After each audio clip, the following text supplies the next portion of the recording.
சினிமாவில் ஜெயிச்சாலும் இன்னி வரைக்கும் நான் போராடின்னு தான் இருக்கேன். என்ன நல்ல நல்ல வழிகள் வரும்போது அந்த வழிகளை நான் பின்பற்றாமல் சந்தானம் சொல்லும் போதே நான் கரெக்டாக கேட்ச் பண்ணியிருந்தேன்னா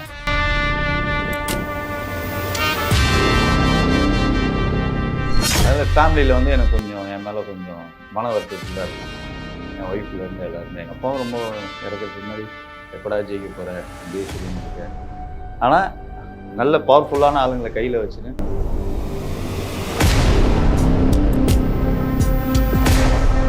ஹாப்பி என்டிங் ஏதோ சம்திங் ஒரு படம் ஒன்று சொன்னாங்க.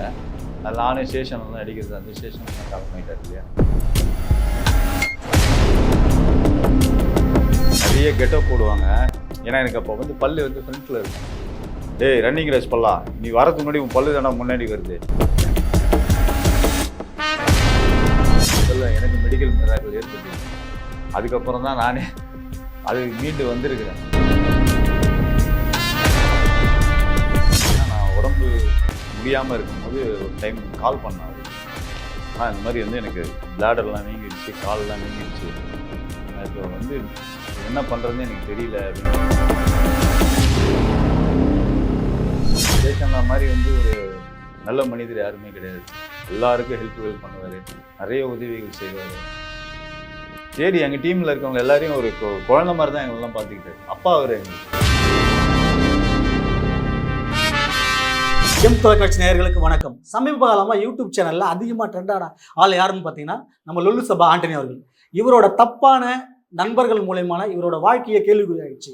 ஆனால் இவ்வளோ இக்கட்டான சூழ்நிலையிலையும் மறுபடியும் சினிமாவில் ஏதாவது சாதிக்கிறேன்னு ஒரு கம்பேக் கொடுத்துருக்காரு. அவரை தான் நம்ம சந்திக்க போகிறோம்.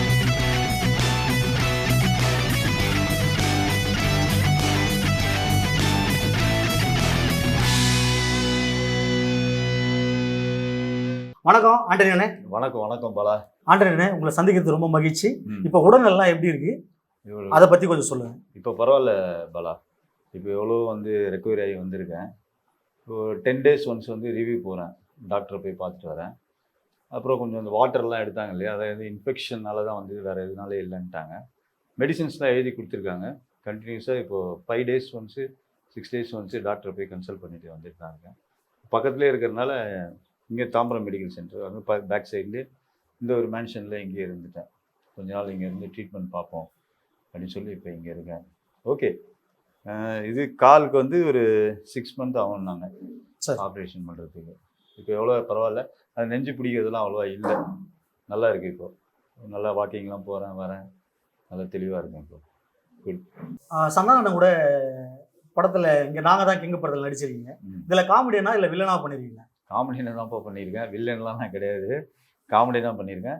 அதில் ஹோல் டீம் இருக்கும். மாறண்ணா இருக்கார், அப்புறம் சேஷன் இருக்கார், நான் இருக்கேன், கூல் சுரேஷ் இருக்கான், முனிஷ்காந்த், எல்லாரோடையும் சேர்ந்து ஒரு நல்ல ஃபுல் காமெடி. அது படம் நல்லா அருமையாக இருக்கும். இப்போ 10th ரிலீஸ் ஆகுது, 10ஆம் தேதி.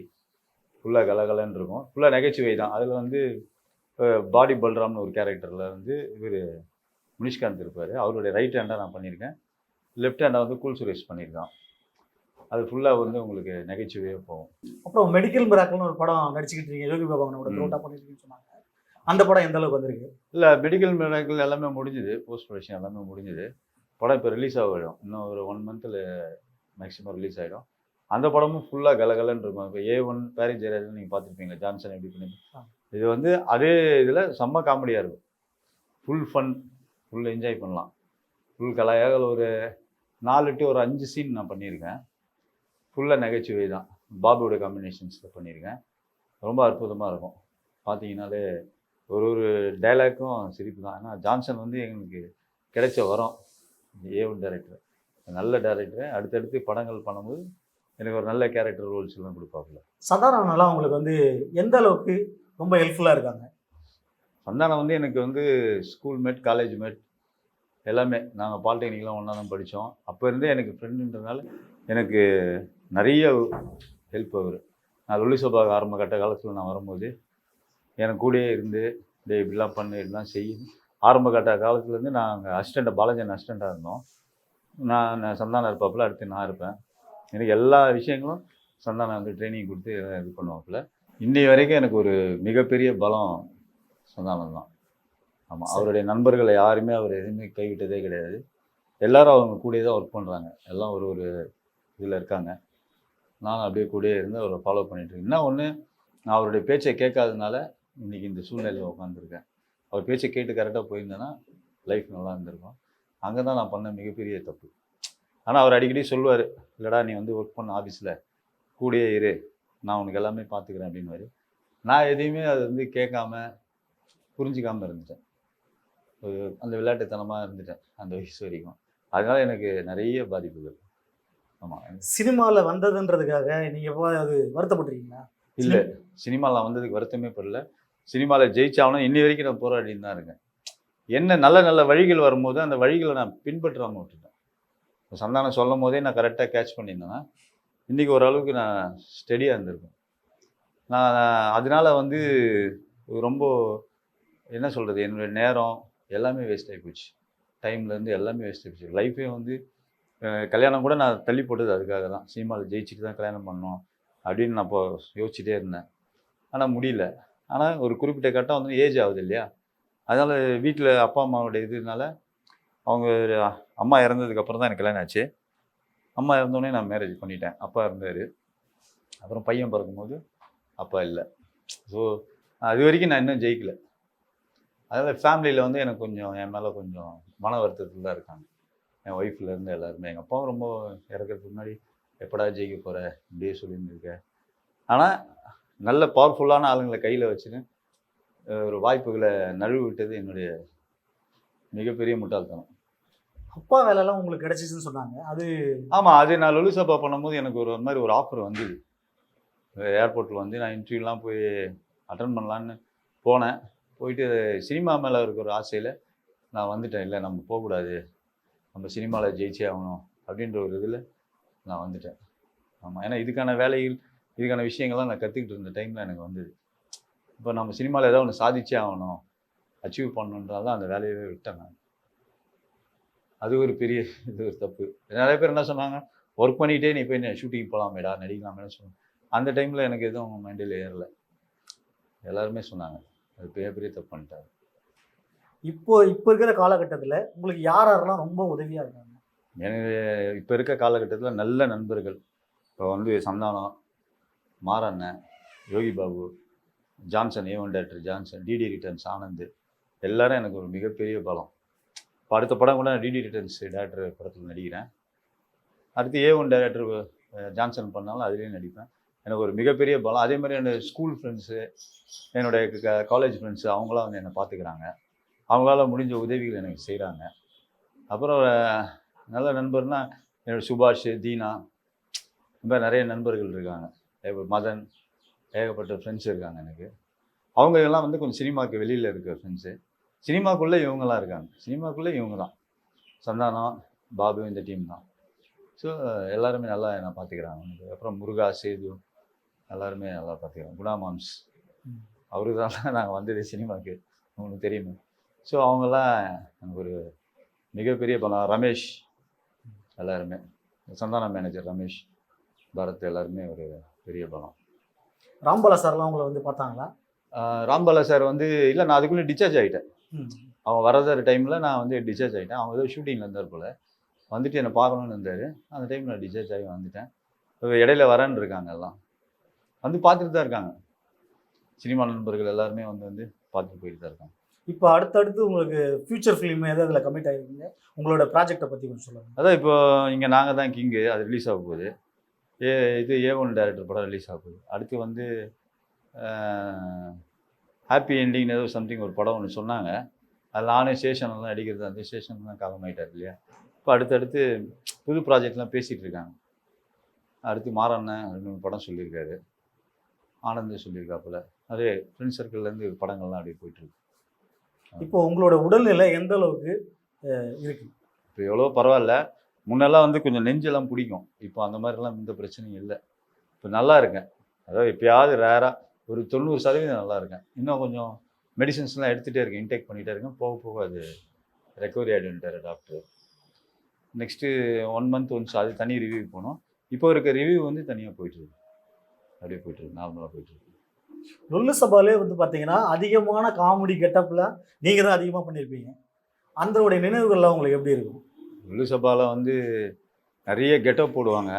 ஏன்னா எனக்கு அப்போ வந்து பல்லு வந்து ஃப்ரண்ட்டில் இருக்கும். டேய் ரன்னிங் ரேஸ் பல்லா, நீ வரதுக்கு முன்னாடி உன் பல்லு தானே முன்னாடி வருது அப்படின்லாம் எனக்கு சொல்லுவாங்க. அப்போ வந்து என்ன பண்ணுவாங்க, மீசை போட்டுருவாங்க. அழும்போது வந்து எல்லாரும் அழற சீன் இருக்கும்போது நானும் அழுவேன். ஆனால் நான் சிரிக்கிற மாதிரியே இருக்கும். ஏன்னா பல்லு தெரியும் அழுதுணும். அப்போ இவங்க மட்டும் நான் சிரிக்கிற மாதிரி இருக்குன்னு சொல்லிட்டு அது சார் டார் என்ன பண்ணுவார்னா மீசை தாடி விக்கெல்லாம் வச்சு விட்டுருவாரு. வச்சு விட்டுன்னு தெரியாது. ஸோ அதில் நிறைய கெட்டப்ஸ் போடுவேன். நான் போடாத கெட்டப்பே திடீர்னு பார்த்தா எனக்கு தெரியாது. நானே பசங்க கேட்டேங்க, டேய் இது நான் தான்டா பாடுறேன்னு. என்னென்ன அடையாளமே தெரில அப்படின்னுவாங்க. போன வாரம் நான் தான் ஐடி அடிச்சிருக்கேன். கார்டு எடுத்து போய் கொடுத்தா நம்புறாங்களா? ஐடி கார்டு கொடுத்தா அதே தான் போயிடுவாங்க. அதாவது தெரியாது டக்குன்னு பார்த்தா. என்ன இந்த மூஞ்சியா தெரியவே இல்லையா அப்படின்னுவாங்க. அடையாளம் தெரியாமல் இருக்கும். ஆனால் நிறைய கெட்டப்ஸ் போட்டிருக்கேன். அது ஒரு நல்ல அனுபவம் தான் எனக்கு. ஆமாம், அது சும்மாலாம் சொல்லக்கூடாது. சார் கரெக்டாக அது இது பண்ணார். ஸோ அதுக்கப்புறம் கொஞ்ச நாள் கழிச்சு லைட்டாக ஆப்ரேஷன் மட்டும் பண்ணிட்டேன் பல்லுக்கு. இப்போ பல் பிரச்சனை இல்லை. இப்போ அந்த மாதிரி கெட்டப்லாம் போட தேவையில்லை, நார்மலாக இது பண்ணிக்கலாம். மெடிக்கல் மிராக்கல்னு ஒரு படம் நடிச்சிருக்கீங்க, அது எந்த அளவுக்கு வந்திருக்கு? அது இல்லைப்பா, முதல்ல எனக்கு மெடிக்கல் மிராக்கல் ஏற்பட்டது. அதுக்கப்புறம் தான் நானே அது மீண்டு வந்திருக்கிறேன். அதுமாரி என் லைஃப்பில் ஒரு மெடிக்கல் மிராக்கல், சினிமாவில் ஒரு மெடிக்கல் மிராக்கல். அது டோட்டலாக வேறு. இந்த மெடிக்கல் மிராக்கல் நான் ரெக்கவர் ஆகி வந்தது. அந்த மெடிக்கல் மிராக்கல் வந்து ஃபுல் காமெடி, ஃபுல் நகைச்சுவை, வேறு லெவலில் இருக்கும் படம். படம் ரிலீஸ் ஆகாமல் நீங்களே சொல்லுவீங்க பாருங்க, தெரியும். உங்கள் வாழ்க்கையில் வந்து நடிகர் சேஷு அண்ணன் எவ்வளோ முக்கியம்? சேஷ் அண்ணா வந்து என்ன விஷயம்லாம் கேட்டிங்கன்னா, நான் உடம்பு முடியாமல் இருக்கும்போது ஒரு டைம் கால் பண்ணேன் அவருக்கு. இந்த மாதிரி வந்து எனக்கு பிளாடர்லாம் வீங்கிடுச்சு, கால்லாம் வீங்கிடுச்சு, நான் இப்போ வந்து என்ன பண்ணுறதுன்னு எனக்கு தெரியல அப்படின்னு. பயப்படாதடா, நீ தைரியமாக இரு, நான் உனக்கு எல்லாமே பண்ணுறேன் அப்படின்னு சொல்லி எனக்கு ரொம்ப ஒரு இது பெரிய பலமாக இருந்தார். ஆக்சுவலாக அவர் நான் இங்கே வரத்துக்குள்ளேயும் அவர் எக்ஸ்பைர் ஆகிட்டார். இறந்தது ரொம்ப மிகப்பெரிய இழப்பு எங்களுக்கு. சேஷன்னா மாதிரி வந்து ஒரு நல்ல மனிதர் யாருமே கிடையாது. எல்லாருக்கும் ஹெல்ப்புகள் பண்ணுவார், நிறைய உதவிகள் செய்வார். சரி, எங்கள் டீமில் இருக்கவங்க எல்லாரையும் ஒரு குழந்தை மாதிரி தான் எங்களெல்லாம் பார்த்துக்கிட்டாரு. அப்பா அவர் எங்களுக்கு. அவர் வந்து சேஷ் அப்பான்றது எங்களுக்கு அப்பா, மாறண்ணன் வந்து எங்களுக்கு சித்தப்பா. அது மாதிரி தான் எங்களை அன்பா எல்லாமே அரவணைப்பார். அவரே எனக்கு 2-3 படம் சொன்னார். சேஷன் இருக்குடா, நீ நடிடா எல்லாம் சொன்னேன். இன்னைக்கு அவருடைய இது இல்லை. டீமே ஒரு ஃபேமிலி தான். சேஷ் அண்ணன், உதய அண்ணன், ஈஸ்டர் இங்கே ஃபாரினில் இருக்கார். எல்லாருமே நாங்கள் வெங்கட்ராஜ், அப்புறம் ஸ்வேதா, ஜீவா, நாங்கள் எல்லாருமே ஒரு இதுவாக தான் இருப்போம் எங்கே போனோம். ஏன்னா நாங்கள் லொல்லு சபாவில் எல்லாருமே ஒரு தூண்கள், ஒரு மிகப்பெரிய தூண்கள். நீங்கள் நாங்கள் அமைதியாக இருப்போம், ஆனால் வெளியில் வருவோம். சினிமாவில் கண்டிப்பாக நாங்கள் எல்லாருமே ஜெயிப்போம். அந்த ஒரு இது இருக்குது எங்களுக்கு எல்லாமே. ஆமாம், பழனியப்பன் நிறைய பேர் இருக்காங்க, உடுமலை ரவி, பூதம் ரவி, நிறைய பேர் இருக்காங்க. எல்லாம் ஒரு இந்திரஜித்து, ஏகப்பட்ட ஆர்டிஸ்ட் இருக்காங்க. பொதுவாக வந்து சினிமா துறையிலையும் சரி, தொலைக்காட்சியிலையும் சரி, நீங்கள் ரொம்ப கஷ்டப்படுவாங்க. நீங்கள் யார் மூலயமா வந்து முதல்ல உள்ளே வந்தீங்க? இல்லை, ஆக்சுவலாக நான் வந்து காலேஜ் படிக்கும் போதுலேருந்தே எனக்கு ஆசை, சினிமாவில் போய் ஏதாவது பண்ணணும், நடிக்கணும்னு ஒரு ஆர்வம், பயங்கர ஆர்வம் போல இருப்போ இருந்தேன்.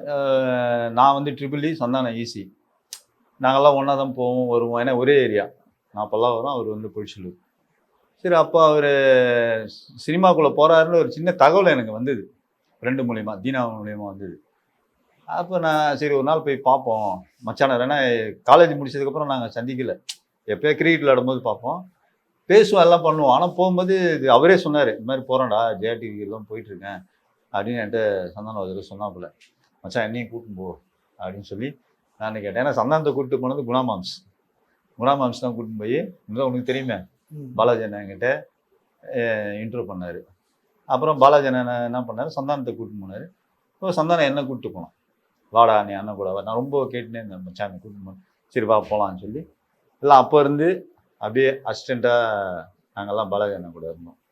அப்படியே எங்கள் பயணம் தொடங்குச்சு. அப்புறம் பாலாஜி அண்ணனுக்கு அடுத்து அசிஸ்டண்ட்டாக வந்தேன். கடைசி அசிஸ்டண்ட்டாக இவர் இருந்தார் லாஸ்ட்டாக.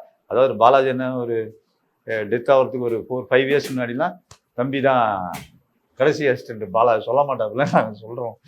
ஆமாம், ஏன்னா அப்படி தான் எங்களோட பயணம் போச்சு. அதுக்கப்புறம் விஷயங்களில் வந்து இப்போ ஷூட்டிங் போய் ஃபஸ்ட்டு டைம் வந்து நான் பயங்கரமாக பேசுவேன், பயங்கரமாக நடிப்பேன் அப்படின்னு சொல்லிட்டேன். ஃபஸ்ட்டு ஷாட்லாம் இருக்கும்போது கிட்டத்தட்ட ஒரு 50-70 டேக் கிட்ட எடுத்தேன்.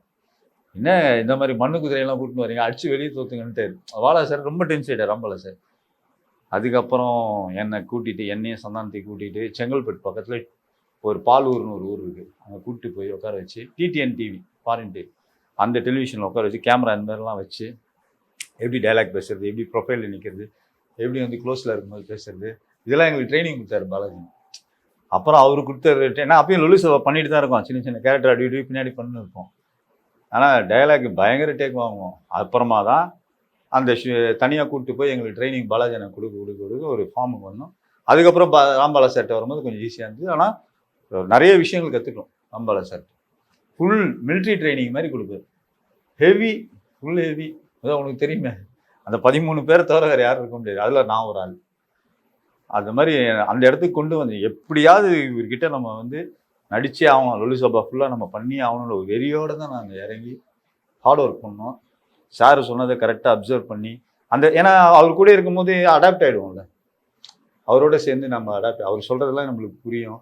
எப்படினாலும் அந்த மோல்டு பண்ணி கொண்டு வந்துடுவார் ராம்பாலா சார். நீங்களும் அவரை மாதிரி நிறைய பண்ணுவீங்களா? யார் மாதிரி? கேள்விப்பட்டோம். இப்படிலாம் இல்லை ராம்பாலா சார் போன்னு அதெல்லாம் அப்படி இல்லை, சும்மா இமிட்டேட் பண்ணுவோம். ஒரு இதில் பண்ணியிருக்கேன், முகவரின்னு ஒரு அந்த லொலு சபா இதுலேயே வந்து முகவரின்னு சொல்லிட்டு ஒரு தலைப்பு, அதில் நான் இமிட்டேட் பண்ணியிருக்கேன். சார் தான் நீங்கள் பார்த்தீங்கன்னா தெரியும். சார் மாதிரி சார் என்ன சொன்னார்னா, அதை பார்த்துட்டு நான் உடம்பு சரியில்லாமல் எப்படி இருப்போம் அந்த மாதிரி பண்ணியிருக்கா, அப்படி போ அப்படின்னு. ஆக்சுவலாக சார்கிட்ட பொதுவாக நல்ல பேர் எடுக்கிறது அவ்வளோ கஷ்டம், ரொம்ப கஷ்டம். ஏன்னா ரொம்ப வந்து மாடுலேஷன்ஸ்லாம் நிறைய பார்ப்பாரு, எப்படி பேசுகிறாங்க, எப்படி ரியாக்ஷன் கொடுக்கும். ஆனால் எல்லாருக்கும் ஒரு தனி ஸ்டைலை உருவாக்கிட்டார்.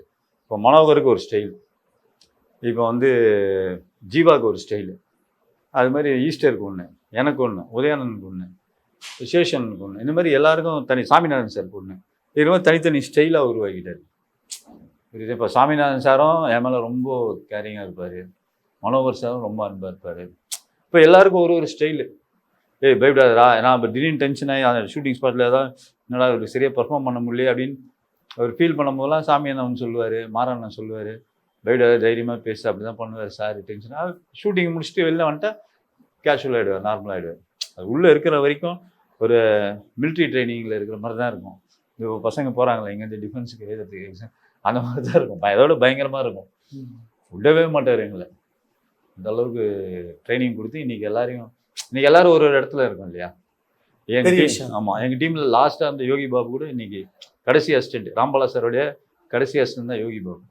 இன்னைக்கு பாபு எங்கே இருக்கான், நம்ம தம்பி, உனக்கு அண்ணன் எனக்கு தம்பி, அதாவது நல்லா இருக்கு, உச்சத்தில் இருக்காரு. ஆமாம், உச்சத்தில் நல்ல பாபுலாம் வந்து ஒரு நல்ல எனக்கு பிரதர், கூட பிறகாத எனக்கு ஒரு தம்பியானவன், நல்லா பார்த்துப்பான், ஒன்றும் பிரச்சனை. மாறாண்ணன் அவர் கூட நீங்கள் அடுத்தடுத்து தொடர்ந்து? ஆமாம், அடுத்தடுத்து படங்கள் இருக்குது, அடுத்து அமையும், அதுக்கான படங்கள் அமையும், அப்படியே தொடர்ந்து அப்படியே பண்ணிகிட்டே போக வேண்டியதுதான். இப்படி ஆரம்பிச்சது தான் எங்களுடைய வாழ்க்கை, சினிமா வாழ்க்கை. அவர் சினிமாவில் வந்துட்டு என்னடா ஒரு குறிப்பிட்ட காலத்துக்கு அப்புறம்லாம் வந்து ரொம்ப ஒரு போராட்டம் ஆயிடுச்சு. ஏன்னா கரெக்டான வழிகள் இருந்து நான் அதை ஃபாலோ பண்ண மாட்டேன், அது என்னுடைய தப்பு தான். அந்த மாதிரி தப்பை யாரும் பண்ணிடக்கூடாது, அவ்வளோதான். இப்போ வர இளைஞர்களுக்கு, சினிமாவுக்கு வரவங்களுக்குலாம் என்ன மாதிரி தயாராகணும்னு நினைக்கிறேன்? இல்லை, ஃபஸ்ட்டு ஏதாவது ஒரு வேலைக்கு போகிறேன்னா இப்போ கேமராமேனாக வரும், ஃபஸ்ட்டு கேமரா அசிஸ்டண்ட்டாக இருந்து எப்படி பிடிக்கிறாங்க, என்ன பண்ணுறாங்க, எப்படி எடுத்து வைக்கிறாங்க, இதெல்லாம் கற்றுக்கணும். கற்றுக்கிட்டு தான் அதுக்கப்புறம் வந்து என்ன லென்ஸ் போடணும், என்ன மேட்ரு பண்ணணும், எப்படி ஹெட்ஃபோனில் கேட்குது, எப்படி ஷார்ட் எல்லா வேலையிலும் தெளிவாக கற்றுக்கிட்டு தான் நம்ம வந்து வேலைக்கு. சினிமாவுக்கு வரியா, எப்படி நடிக்கணும், ஸ்டேஜில் எப்படி நடிக்கணும், டிவி முன்னாடி சீரியலில் எப்படி நடிக்கணும், சினிமாவுக்கு எப்படி பெர்ஃபார்ம் பண்ணணும், எல்லாத்தையுமே கற்றுக்கணும், ப்ராப்பராக கற்றுக்கணும். இப்போ ஸ்டேஜ் ஆர்டிஸ்ட் வந்து அப்படியே சினிமாவுக்கு அடாப்ட் ஆகும், பட் சினிமா ஆர்டிஸ்ட் வந்து ஸ்டேஜுக்கு இதுவாக மாட்டாங்க. ஆனால் ஸ்டேஜ் ஆர்டிஸ்ட் நல்லா அடாப்ட் ஆகும், புரியுதுங்களா? ஏன்னா தொழிலை கற்றுக்கணும், ஸ்டேஜ் பெர்ஃபார்மன்ஸ்னால் எப்படி, டப்பிங் எப்படி பேசுறது, எல்லாத்தையுமே கற்றுக்கணும், சும்மா கிடையாது. எல்லாத்தையும் கற்றுக்கிட்டு தெளிவாக இது பண்ணணும். இப்போ என்ன டப்பிங் கூப்பிட்டாங்கன்னா நான் போய் இப்போ டப்பிங் பேசுவேன். ஏன்னா நான் வந்து ராம்பாலா சார்கிட்ட வந்து நீங்கள் ஆர்டிஸ்ட்டாக மட்டும் நடிக்க வரல, நான் வந்து அவருக்கு அசிஸ்டண்ட்டாக இருந்திருக்கேன். அவர் என்ன பண்ணுவார், டைம் கோடு எதுரா அப்படின்னு கொடுத்துரு. அப்போலாம் வந்து என்னென்னா மானிட்டர் இது பார்த்தேன், இதெல்லாம் கிடையாது உங்களுக்கு, இதெல்லாம் கிடையாது. மானிட்டர் கேமரா பார்த்தேன், ஏமா ஓகே ஷாட்டு, என்ஜி ஷாட்டுன்னு நான் நடிச்சுட்டு திருப்பி போய் எழுதிட்டு திருப்பி வந்து நடிப்பேன். இந்த மாதிரி இதெல்லாம் எனக்கு இருந்தது, அதெல்லாம் எனக்கு சொல்லி கொடுத்தாரு ராம்பாலா சார். நல்லா ட்ரெயின் பண்ணியிருக்கேன். ஆமாம், எடிட் ஷீட்லாம் டேபிளுக்கு வரும்போது கீழ்ச்சியில் ஏதாவது தப்பு இருந்ததுன்னா பிடிச்சிட்டேன். அந்த மாதிரிலாம் நான் ஃபுல்லாக ஒர்க் பண்ணியிருக்கேன் அசிஸ்டண்ட்டாக. அதனால் இப்போ இருக்கிற இதெல்லாம் எனக்கு ரொம்ப அதெல்லாம் பண்ணதுனால தான் எனக்கு ரொம்ப ஈஸியாக இருக்குது. அண்ணா உங்களுக்கு இப்போ காமெடி பண்ணுறது ரொம்ப பிடிக்குமா இல்லை கேரக்டர் ஆர்டிஸ்டாக பண்ணுறது பிடிக்குமா? இல்லை, ரெண்டுமே ஒரு முக்கியமான ஒரு போர்ஷன். ரெண்டுமே எனக்கு ரொம்ப பிடிக்கும். 2 பண்ணாலும் எனக்கு பெஸ்ட்டாக 2 கிடைச்சாலும் கண்டிப்பாக பண்ணுவேன். காமெடி கிடைச்சாலும் பண்ணுவேன், கேரக்டர் ஆர்டிஸ்ட் கிடைச்சாலும் பண்ணுவேன். கண்டிப்பாக அந்த மைண்ட் செட்டில் தான் எப்பயுமே. ஏன்னா நம்ம எந்த கேரக்டர் கொடுத்தாலும் பண்ணணும். இதுதான் பண்ணணும், அதுதான் பண்ணணும் நம்ம சொல்லவே கூடாது. நான் காமெடி தான் பண்ணுவேன் அதெல்லாம் சொல்லவே கூடாது. எது கொடுத்தாலும் பண்ணணும். நீங்கள் கேரக்டர் ஆர்டிஸ்ட்டாகவும் மாறலாம், காமெடியனாகவும் மாறலாம். எத்தனை படத்தில் பார்த்துருக்கீங்க, ஹீரோ ஃப்ரெண்டு காமெடியாக இருப்பான், திடீர்னு பார்த்தா காமெடி பண்ணே இருப்பான், டக்குன்னு கிளைமேக்ஸில் ஒரு சென்டிமெண்ட் பேசுவான். அந்த மாதிரி எந்த கேரக்டர் கொடுத்தாலும் நம்ம பண்ணணும். அதெல்லாம் ரெடியாக இருக்குது. அண்ணனை பற்றி ஒன்று குறிப்பாக சொல்லணும். ஆனால் பன்முகத்தன்மை கொண்ட கலைஞர் அவர். இப்போ வர இயக்குனர்கள், தயாரிப்பாளர்கள் அடுத்தடுத்த ஒரு படங்கள்லையும் தொலைக்காட்சியிலையும் இந்த நிகழ்ச்சியில் அண்ணனுக்கு டப்பிங் வாய்ப்பு இருந்தாலும் கூப்பிட்டு கொடுங்க. ஆக்டிங் இருந்தாலும் கொடுங்க. எதுவாக இருந்தாலும் அண்ணனுக்கு ஒரு வாய்ப்பு கொடுங்க. அவர் லைஃப்பில் மென்மேலும் வளரணும். ஜெம் தொலைக்காட்சி நேயர்கள் சார்பாக கேட்டுக்கொள்கிறோம். கண்டிப்பாக. ஏன்னா வந்து நான் இப்போ மீண்டு வந்துட்டேன். உடல் ரீதியாகவும் மன ரீதியாகவும் பக்காவாக இருக்கேன். சினிமாவில் வந்து உங்களை பயங்கரமாக சிரிக்க வைப்பேன். அது கண்டிப்பாக நடக்கும். சூப்பராக பண்ணுவேன். ரெடியாக இருக்கேன். I am coming. ஓகே. உங்களோட பொன்னான நேரத்தை ஒதுக்கி எங்களுக்கு இன்டர்வியூ கொடுத்ததுக்காக ரொம்ப நன்றி. நன்றி.